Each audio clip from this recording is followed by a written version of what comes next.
I'm really curious. And this is a question I'm running into, so I'm going to ask you a question, Rita, that I'm struggling with. I'm working with some executives right now, and they're literally experiencing a pipeline or a tsunami of information. You come to work, you get 50 emails, you get 100 texts, depending on your age. I get emails, my kids get texts. And they're getting inundated. It's almost like Henry Mintzberg's Nature of Managerial Work in the 70s. You're just inundated. How do you help people separate signal from noise? Because there's an enormous amount of noise out there. And there's some things that you just have to pay attention to, because if you miss it, it's going to have major implications for your company. I'm trying to help business leaders and HR professionals. What's noise? Just, this is 15 minutes, it'll pass, let it take its course, or give it to somebody else. But how do you discern what's really signal that if I don't pay attention to this, something could blow up? And I'm not looking for an answer. I'm just looking for somebody like you who's, I mean, your work seeing around corners really gets into some of that. And I think it would be helpful for me and maybe for others. Sure. So couple of techniques that I use with people. The first one is, I call it the 5 most important things test, right? 5 most important things that have to happen, because if those things don't happen, all the rest of it doesn't matter, right?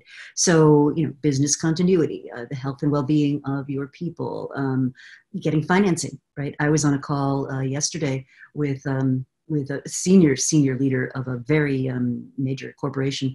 And he said, all we're doing right now, like my entire finance organization, is getting our ducks in a row so that we're first in line for government support when that support becomes available. And, he's getting back this, oh, well, yeah, but we've got the audit and we've got all these other things to do. And he's like, F the audit. We'll deal with the audit when we need to deal with the audit. Right now, I want us first in line for that cash, because that's the lifeblood of our organization. So I'd say the first thing is really try to think of what are those top 5 things that really, if those don't happen, the rest of it is just noise. So that's I know you're going to go to a second point. How do you define most important? The things that are the things that threaten the viability or the possible functioning of your organization in a meaningful way. Running out of cash, being in dangerous situations, figuring out what to do. Now, you may not know clearly what those are, all the way through to their natural fruition, but you can at least establish some hypotheses. Tom Kolditz, I'm sure he wrote the book In Extremis Leadership. And what he talks about is when people are in crisis, what they need to do is get beyond their own emotions. They need to focus on some kind of meaningful task, which takes us in a positive direction. So as a leader, that might sound like, look, I don't know exactly where this is going to be, but for today, what I would like you to do is take this pencil and move it from here to there, because that will teach us something that may change how we're going to do things tomorrow. But just for today, focus on that.